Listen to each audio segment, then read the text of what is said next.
കുഞ്ഞാലിക്കുട്ടി എന്താ ഇന്ത്യൻ അല്ലേ? കുഞ്ഞാലിക്കുട്ടിക്ക് മുഖ്യമന്ത്രി ആയിക്കൂടെ? അല്ല.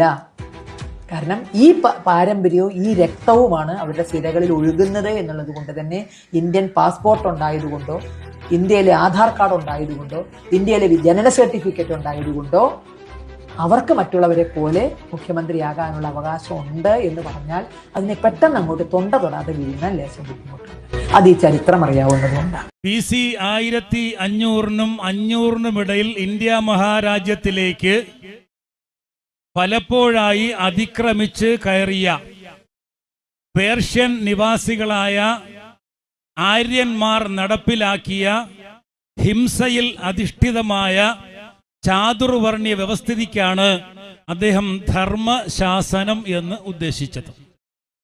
ആ ചാതുർവർണ്ണ്യ വ്യവസ്ഥിതി ഇന്ത്യയിലേക്ക് കടന്നു വന്ന ആര്യന്മാർ ഇന്ത്യയിലെ ആദിമ നിവാസികളായ ഇന്ത്യയിലെ അടിസ്ഥാന ജനവിഭാഗമായ ദ്രാവിഡ ജനവിഭാഗങ്ങളെ അടിമകളാക്കാൻ വേണ്ടിയിട്ട് നിർമ്മിച്ചെടുത്തവയാണ് മന്ത്രി ഉദ്ദേശിച്ച ഈ ധർമ്മശാസനങ്ങൾ. ഇന്ത്യ മഹാരാജ്യത്തിലേക്ക് കടന്നു വന്ന ഈ ആര്യ അധിനിവേശ ശക്തികൾ അവരുടെ അധികാരം ഉറപ്പിക്കുന്നതിന് വേണ്ടി ശ്രുതികളും സ്മൃതികളും കെട്ടിയുണ്ടാക്കി. ഇന്ത്യ മഹാരാജ്യത്ത് അവർ മനുഷ്യരെ മതിലുകളായി വേർതിരിച്ചു, തട്ടുകളായി വേർതിരിച്ചു. ദൈവത്തിന്റെ തിരുമുഖത്ത് നിന്ന് സൃഷ്ടിക്കപ്പെട്ടവർ ബ്രാഹ്മണരെന്നും, ചുമലിൽ നിന്ന് സൃഷ്ടിക്കപ്പെട്ടവർ ക്ഷത്രിയരെന്നും, ദൈവത്തിന്റെ തുടകളിൽ നിന്ന് സൃഷ്ടിക്കപ്പെട്ടവർ വൈശ്യരെന്നും, കാൽപാദങ്ങളിൽ നിന്ന് സൃഷ്ടിക്കപ്പെട്ടവർ ശൂദ്രരെന്നും അവർ വേർതിരിച്ചു. ഈ ശൂദ്രർക്ക് താഴെയുള്ള പഞ്ചമർ എന്ന് വിളിക്കുന്ന ചാതുർവർണ്ണ്യ വ്യവസ്ഥിതിക്ക് പുറത്തുള്ള ഇന്ത്യയിലെ മഹാഭൂരിപക്ഷം ജനങ്ങൾ എല്ലാ അവകാശങ്ങളും നിഷേധിക്കപ്പെട്ട അടിമകളായി ജീവിക്കാൻ ആവശ്യമായ നിയമനിർമ്മാണം നടത്തിയതിന്റെ പേരാണ് അദ്ദേഹം ഉദ്ദേശിച്ച ധർമ്മശാസനം എന്നുള്ളത്. ഈ ചാതുർവർണ്ണ്യ വ്യവസ്ഥിതി അത് സൃഷ്ടിച്ച അനീതി നിമിത്തം ഇന്ത്യ മഹാരാജ്യത്ത് ഒരു കാലത്ത് രാജ്യമെമ്പാടും യാഗാഗ്നികൾ, യാഗപ്പുരകൾ കൊണ്ട് നിറഞ്ഞിരുന്നു. ആ യാഗാഗ്നിയിലേക്ക് പശുക്കൾ ഉൾപ്പെടെയുള്ള മൃഗങ്ങൾ വലിച്ചെറിയപ്പെട്ടിരുന്നു. യാഗാഗ്നിയിൽ നിന്ന് മനുഷ്യരുടെയും മൃഗങ്ങളുടെയും ദീനരോധനങ്ങളിൽ അന്തരീക്ഷത്തിൽ പ്രകമ്പനം കൊണ്ടിരുന്നു. യാഗാഗ്നിയിൽ നിന്നും ഉയരുന്ന വിഷപ്പുക കൊണ്ട് ഇന്ത്യ മഹാരാജ്യം മുഴുവനും മലീമസമായിരുന്ന ഒരു അന്തരീക്ഷം. രാജ്യത്ത് തൊട്ടുകൂടാത്തവർ, തീണ്ടിക്കൂടാത്തവർ, ദൃഷ്ടിയിൽപ്പെട്ടാലും ദോഷമുള്ളോർ, കെട്ടില്ലാത്തവർ, തമ്മിലുണ്ണാത്തവരിങ്ങനെ ഒട്ടല്ലഹോ ജാതിക്കോമരങ്ങൾ. ജാതിയും ഉപജാതിയുമായി മനുഷ്യരെ വേർതിരിച്ച് അടിമകളാക്കി ഭരിച്ചിരുന്ന കാലഘട്ടത്തിലാണ് ഇന്ത്യ മഹാരാജ്യത്തിന്റെ ചക്രവാളത്തിലേക്ക് ശ്രീബുദ്ധൻ കടന്നു വരുന്നത്. ശ്രീബുദ്ധൻ വന്നിട്ട് അഹിംസയുടെ മന്ത്രങ്ങൾ ഓതി വർദ്ധമാന മഹാവീരൻ കടന്നു വന്നു. അദ്ദേഹം ഈ അന്യായങ്ങളെയും അനീതികളെയും ചോദ്യം ചെയ്തു. ഈ രണ്ട് സാമൂഹ്യ പരിഷ്കർത്താക്കളോട് ഈ ആര്യാധിനിവേശ ശക്തികൾ അഥവാ ബ്രാഹ്മണ്യ വരേണ്യ വിഭാഗം കാണിച്ച അനുഭവം എന്താണ്, അഥവാ ഈ ധർമ്മശാസ്ത്രങ്ങൾ നമ്മുടെ പൂർവിക പിതാമഹന്മാരോട് കാണിച്ച അനീതി എന്താണ് എന്ന് ഈ സായം സന്ധ്യയിൽ അല്ലെങ്കിൽ ഈ സായാഹ്നം എരിഞ്ഞടങ്ങുന്ന വേളയിൽ ഓർമ്മിക്കുന്നത് നല്ലതാണ്. ഇന്ത്യ മഹാരാജ്യത്ത് ആദ്യമായി NRC നടപ്പിലാക്കപ്പെട്ടത് ശ്രീബുദ്ധനെതിരെയായിരുന്നു, ബുദ്ധമത വിശ്വാസികൾക്കെതിരെയായിരുന്നു. ശ്രീബുദ്ധൻ കടന്നു പോകുന്ന എല്ലാ വഴിത്താരകളും ഈ ബ്രാഹ്മണർ അദ്ദേഹത്തിന്റെ മുന്നിൽ തടസ്സങ്ങൾ സൃഷ്ടിച്ചു. ആ കോസല മഹാരാജ്യത്തിലേക്ക് ശ്രീബുദ്ധൻ കടന്നു വരുമ്പോ അദ്ദേഹം ആ രാജ്യത്തേക്ക് പ്രവേശിക്കാതിരിക്കാൻ വേണ്ടിയിട്ട് ആ നാട്ടിലേക്ക് കടന്നു പോകുന്നതിന് ഉപയോഗിച്ചിരുന്ന എല്ലാ ജലവാഹനങ്ങളും, സകല വള്ളങ്ങളും, സകല ചങ്ങാടങ്ങളും ഈ ബ്രാഹ്മണർ തകർത്തു. അദ്ദേഹം കോസല രാജ്യത്തേക്ക് എത്തിയപ്പോ അദ്ദേഹത്തിന് കുടിവെള്ളം കിട്ടാതിരിക്കാൻ വേണ്ടിയിട്ട് എല്ലാ കുളങ്ങളും ഇവര് നികത്തി. അവസാനം ഒരു ബ്രാഹ്മണന്റെ അടിമയായ പെൺകുട്ടി ഒരു കുടം വെള്ളവുമായി വന്ന് ശ്രീബുദ്ധന് കൊടുത്തു എന്നതിന്റെ പേരിൽ മാത്രം ആ പെൺകുട്ടിയുടെ യജമാനൻ ആ പെൺകുട്ടിയെ അന്തരീക്ഷത്തിലേക്ക് ചുഴറ്റി എറിഞ്ഞ് തറയിലേക്ക് വീണപ്പോ ചവിട്ടിക്കൊന്നു എന്ന് രേഖപ്പെടുത്തിയത് റൊമീല ഥാപ്പർ എന്ന ചരിത്രകാരിയാണ്. ഇത് നിഷേധിക്കാൻ ധർമ്മശാസനത്തിന്റെ അധികാരികൾക്ക് ധർമ്മശാസനം കൊണ്ടാണ് രാജ്യം ഭരിക്കുന്നത് എന്ന് പ്രചരിപ്പിക്കുന്നവർക്ക് ഇത് നിഷേധിക്കാൻ കഴിയുമോ? ഈ കാലഘട്ടത്തിനെ അഥവാ ആര്യൻ സവർണ ഭീകരത ഇന്ത്യ മഹാരാജ്യത്ത് തിമിർത്താടിയ ഈ ഘട്ടത്തിന് ഡോക്ടർ BR അംബേദ്കർ ഒരു പേര് വിളിച്ചിട്ടുണ്ട്. എന്താണ് ആ പേര്? A period of Brahman revivalism. ബ്രാഹ്മണ്യ മതഭീകരത താണ്ഡവ നൃത്തമാടിയ ഒരു അന്തരീക്ഷം, പ്രത്യേകിച്ച് AD 4-ാം നൂറ്റാണ്ട്. ആ AD 4-ാം നൂറ്റാണ്ടിൽ പുഷ്യമിത്ര സുംഗൻ എന്ന് പറയുന്ന ആ ഉത്തരേന്ത്യയിലെ ബ്രാഹ്മണ രാജാവ് അദ്ദേഹത്തിന്റെ നാട്ടിലുണ്ടായിരുന്ന 80,000 ബുദ്ധവിഹാരങ്ങൾ നശിപ്പിച്ചു എന്ന് നമ്മളോട് പറഞ്ഞത് ഡോക്ടർ ബാബാ സാഹിബ് അംബേദ്കറാണ് നമ്മളോട് പറഞ്ഞത്. അതുപോലെ തന്നെ ഇവിടെ ഇരിക്കുന്നവരും എന്റെ ശബ്ദം ശ്രവിക്കുന്നവരുമായ സഹോദരി സഹോദരന്മാർ കേട്ടിട്ടുള്ള ഒരു പുസ്തകത്തിന്റെ പേരുണ്ട്, ഒരു നാടകത്തിന്റെ പേരുണ്ട്. അതിന്റെ പേര് മൃച്ഛകടികം എന്നാണ്. ശൂദ്രകൻ എന്ന് പറയുന്ന വിശ്വവിഖ്യാതനായ എഴുത്തുകാരൻ അദ്ദേഹത്തിന്റെ കൃതഹസ്തമായ കരങ്ങളിലൂടെ എഴുതി പിടിപ്പിച്ച മൃച്ഛകടികം എന്ന നാടകത്തിന്റെ ഇതിവൃത്തം എന്താണ്? ആ നാടകത്തിന്റെ ഇതിവൃത്തം എന്ന് പറഞ്ഞാൽ ബുദ്ധമത വിശ്വാസികളെ മൂക്കിൽ കയറിട്ട്, കന്നുകാലികളുടെ മൂക്കിൽ കയറിട്ട് കൊണ്ടുപോകുന്നത് പോലെ 10,000-കണക്കിന് ബുദ്ധമത വിശ്വാസികളെ മൂക്കിൽ കയറിട്ട് കന്നുകാലികളെ പോലെ ഈ രാജ്യത്ത് നിരത്തിയിരുന്നു എന്ന് അതിൽ രേഖപ്പെടുത്തുന്നുണ്ട്. ആ കന്നുകാലികളുടെ കഴുത്തിൽ മുഖം വെക്കുന്നതിന് പകരം ബുദ്ധമത വിശ്വാസികളുടെ കഴുത്തിൽ മുഖം വെച്ച് നിലമുഴുതതും ഈ ധർമ്മശാസ്ത്രമാണ്. ഈ ധർമ്മശാസ്ത്രത്തിന്റെ വക്താക്കളാണ്. ഇങ്ങ് കേരളത്തിലേക്ക് കടന്നു വരിക. കേരളത്തിൽ എറണാകുളം ജില്ലയിൽ കാലടി എന്ന് പറയുന്ന ഒരു പ്രദേശമുണ്ട്. ആ കാലടി എന്ന് പറയുന്ന പ്രദേശത്ത് ആര്യാമ്പയ്ക്ക് ജനിച്ച ഒരു മകനുണ്ട്. ആ മകന്റെ പേര് നമുക്കറിയും. ഈ കേരളത്തിൽ ആ മകന്റെ പേരിൽ, അല്ലെങ്കിൽ ഈ കേരളം ലോകത്തിന് രാജ്യത്തിന് സംഭാവന ചെയ്ത ബുദ്ധമത വിശ്വാസികളെ കൊന്നൊടുക്കാൻ വേണ്ടി ജന്മമെടുത്തു എന്ന് വിശ്വസിക്കുന്ന ശങ്കരാചാര്യർ, ആ ശങ്കരാചാര്യർ ഇന്ത്യ മഹാരാജ്യത്ത് അങ്ങോളം ഇങ്ങോളം നടത്തിയ യാത്രയുടെ അനന്തരഫലമായി കൊന്നൊടുക്കപ്പെട്ടത് 1,00,000-ൽ പരം ബുദ്ധവിശ്വാസികളാണെന്ന് പറയുന്നത് ആരാണ്? ഇന്ത്യയുടെ ആത്മീയത ലോകത്തിന് പരിചയപ്പെടുത്തിയ സ്വാമി വിവേകാനന്ദൻ. The complete work of Swami Vivekananda എന്ന് പറയുന്ന ഗ്രന്ഥത്തിൽ ശങ്കരാചാര്യരാണ് ഇന്ത്യ കണ്ട ഏറ്റവും വലിയ ഭീകരനായ കൊലയാളി എന്ന് രേഖപ്പെടുത്തപ്പെട്ടിട്ടുണ്ട്. എങ്കിൽ ഈ പറയപ്പെടുന്ന ധർമ്മശാസനത്തിന്റെ അനന്തരഫലമാണ് ബുദ്ധമത വിശ്വാസികൾ ഇങ്ങനെ വേട്ടയാടപ്പെട്ടത്. കേരളത്തിൽ ഒരു പ്രദേശമുണ്ട്, തൃശൂർ ജില്ലയിൽ. ആ പ്രദേശത്തിന്റെ പേര് മരിച്ച അല്ലെങ്കിൽ മുളകാപുരം എന്നായിരുന്നു. അവിടെയാണ് ഇന്ത്യ കണ്ട ഏറ്റവും വലിയ ബുദ്ധമത പഠനശാല ഉണ്ടായിരുന്നത്, ബുദ്ധമത വിഹാരമുണ്ടായിരുന്നത്. സന്യാസിമാരും സന്യാസിനിമാരും അവിടെ ധാരാളം പാർക്കുകയും ബുദ്ധമത ശാസനങ്ങൾ പഠിക്കുകയും ചെയ്തു.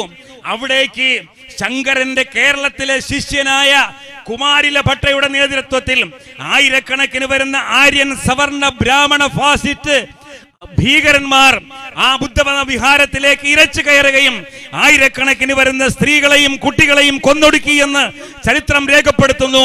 CV കുഞ്ഞിരാമൻ എന്ന് പറയുന്ന ചരിത്രകാരൻ ആ മരിച്ച എന്ന് പറയുന്ന മുളകാപുരത്തിന് പിന്നീട് വിളിച്ച പേര് കൊടുങ്ങല്ലൂർ എന്നാണ്. കൊടുങ്ങല്ലൂരിന്റെ യഥാർത്ഥ പേര് മനിജാപുരം എന്നായിരുന്നു. അവിടെ നടന്ന കൂട്ടക്കൊലയുടെ അനന്തരഫലമായിട്ടാണ് ആ സ്ഥലത്തിന് കൊടും കൊല നടന്ന ഊര് അഥവാ കൊടുങ്ങല്ലൂർ എന്ന് പിന്നീട് പേര് മാറ്റി സ്ഥാപിച്ചത് എന്ന് ചരിത്രകാരന്മാർ നമ്മോട് പറയുമ്പോ, നിങ്ങളുടെ ധർമ്മശാസ്ത്രങ്ങൾ ഈ രാജ്യത്തിലെ 10,000-ങ്ങളെ 1,00,000-ങ്ങളെ കൊന്നൊടുക്കി. തീർച്ചയായും ഈ ധർമ്മശാസ്ത്രത്തിന് ഈ രാജ്യം വിട്ടുപോകാൻ സമയമായി.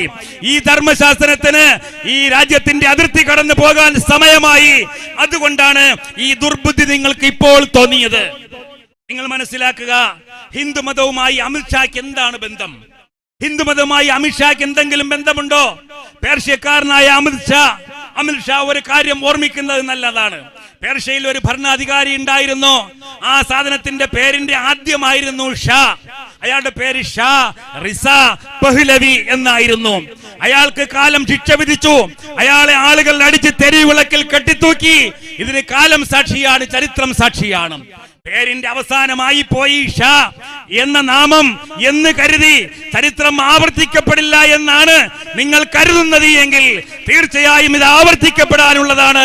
തെരുവ് വിളക്കിൽ ഇതുപോലെയുള്ള ഷാമാർ ഗുജറാത്തിന്റെ തെരുവീതികളിൽ ഗർഭിണികളുടെ വയറ് കുത്തിപ്പിളർന്ന് ഗർഭസ്ഥ ശിശുവിനെ പുറത്തേക്കെടുത്ത് അഗ്നിയിലേക്ക് വലിച്ചെറിഞ്ഞ നിങ്ങളെ കാലം ശിക്ഷിക്കാതിരിക്കുമോ?